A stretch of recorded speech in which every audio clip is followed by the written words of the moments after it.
Vote once a week on something that was important, I would jump at that chance. I love that. I know how special it is to vote. I know how lucky we are to live in a place where the institutions that we depend on us and our public will to be expressed in order to determine whether they go left or they go right. And unfortunately, at the city level, there's not enough buy-in. Not nearly enough buy-in when it comes to decisions being made at the municipal level, even less so when it's a by-election. So if you are listening and you live in the Scarborough Rouge Park area and there's a by-election today and you're sitting around saying, maybe I shouldn't vote, I don't know if I'm going to vote, come on. It is your duty to have your voice heard. And so we're joined now by Daniel Tate from Integrity TO. We're going to be talking about this by-election. Thank you so much for being here. Happy Monday. I love your hat. Thank you. I'm like a regular now. Yeah, I know. Okay, so give us a lay of the land of what is going on in that area. We know that Jennifer McKelvey, Jen McKelvey. I'm sorry. I actually had lunch with her in that area a while ago before she ran federally. And a lovely woman. She stepped away because she felt that she could help in a different way. She's now federally sitting with the Liberals. So tell me about that riding. Tell me about that ward.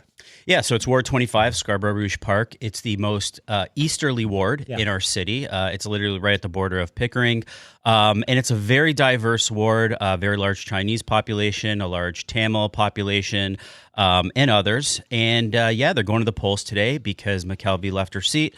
And so whoever wins today will become city councilor until next year's general election. Yeah. Okay. And so from what I've read, there are a lot of people on the ballot. Yeah, there's about, I think, 15 or 20 people on the ballot. So it's a crowded field. Okay. What do people need to know about? Last time you were here, we were talking about questions people should be asking for anybody looking for their vote municipally. What are important to the people in that riding? Why do I keep saying riding? Ward. Well, I think traffic management, transportation planning is a huge issue. People in Scarborough often have a very tough time getting around.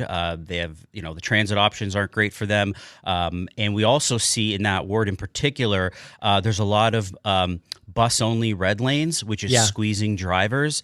People have reported to me just on social media that the drive on Morningside, for example, is a lot longer for drivers because by virtue of these red bus-only lanes. So that's a big issue. Taxes, of course, is another big issue.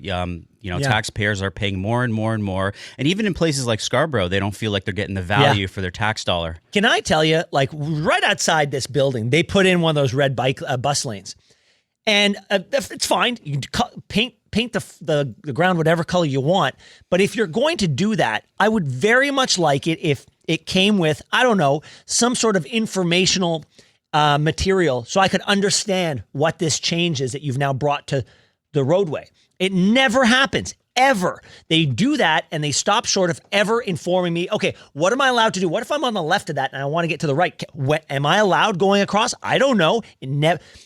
They make these changes and do nothing to inform the public about the changes. That's right. And the other problem is a lot of people are observing these red bus lanes and they're empty for long stretches of time, 10, 15 minutes. You don't see a bus go by. So if you're a driver or anybody else for that matter, you're trying to reconcile, why can I not drive in this lane and I'm only seeing a bus every 10 to 15 minutes? Now, if they're going to increase the efficiency of buses and buses are going to be rapid every 2-3 minutes, fine. There's an argument there, but people aren't seeing that. No, people aren't seeing that. And again, not aware of what my role, responsibility, and rights are in that moment. And it happens all the time. You and I have talked about it before, that they put the countdown clocks in for people to at major intersections.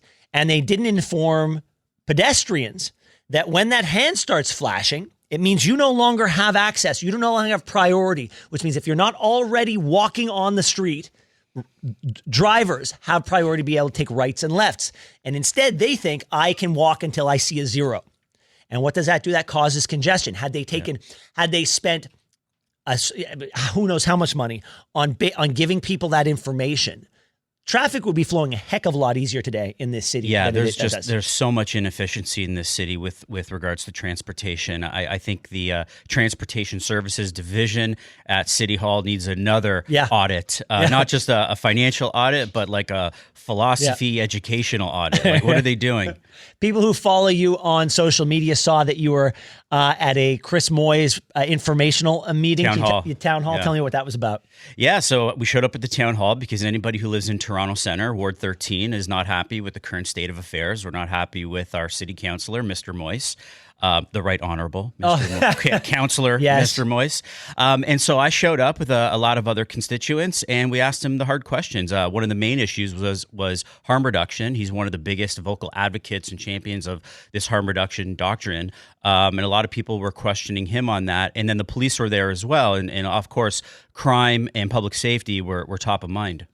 Yeah, he definitely was more diplomatic with you in that moment than he was. Yeah, he didn't resort to insults. No, he didn't. He didn't call you a racist, and he didn't say he doesn't know you and doesn't want to know you. Maybe he's learning. Yeah, well, maybe he knows that those clips stick around. But he did say that he follows the science. Has anybody ever asked him what science he's following? Yeah, like, first off, that's a cop-out. Yeah. Number one, we've heard that before, follow the science. Well, elaborate on the science. Give us the numbers. Show us the studies, the journals. He failed to do that as well. So we're, just saying follow the science, we're not going to buy that. No, well, I think it's incumbent upon somebody who's seeking office. If they say I follow the science, then they need to tell you what science they're following, because that's a buzzword with no meaning behind it. Yeah, people are starting to really question this harm reduction dogma because you just leave your house and take a look outside. How can you really believe that handing out more needles and meth pipes is somehow reducing harm or improving public safety and community well-being? Like, it's obviously not. Well, and I think last time you were here, we spoke before the break that, you and I have our perspectives. We don't necessarily embody the perspective of everyone in this city, nor should we. However, I think groups like Integrity TO can, in good faith, contribute, I think, to the next election, the larger election, where you guys could put together, and I would invite other groups to do their version of this, put together a list of like 3, 4, 5 questions that every citizen should ask of anybody running for office municipally. And then whatever answers they give, very tough questions, very specific questions, should then inform whether or not that person votes for them. And that way it's free for anybody to decide. It depends on, and those answers could be different for every person, and they could sway them in one way or another. But I think it's incumbent on groups like yourselves to help inform people that way, empower people with the right questions to ask. So when someone knocks on their door, they say, here are the 5 questions I have for you. Answer them all, or you don't get my vote. That's exactly right. That's spot on. And that's something we want to do. And that's something that the electorate needs. Yeah. People need to wake up, be more informed, be engaged citizens, and know where all the candidates stand. And in fact, I'll take it a step further. I think hopefully, if all things go well, next fall, we can even host debates. Yeah. We can have Integrity TO hosted debates in every ward. Interesting. That'd be cool. Yeah, that'd be very, very interesting. Although I suspect there are a number of people running who would not feel they would be given a fair shake. What do you say to those people? We'll give a fair shake. We'll ask the general questions. Answer however you feel. Yeah. Why do you think we don't have the buy-in municipally in terms of voters showing up at the polls that we should? Why do you and I care about this more than most people? Well, I think maybe previously things were stable, things were generally safe and clean, life was decent enough that people could kind of keep their heads in the sand. Yeah. But that we're not in that position anymore. We're in a position where even people who were not typically active or outspoken with regards to politics are leaving their house. They're like, wow, this city is in an utter state of disrepair. We're going to have to get more active. Daniel Tate from Integrity TO, as always, we appreciate your time, man. Thank you, Ben. All right, take care.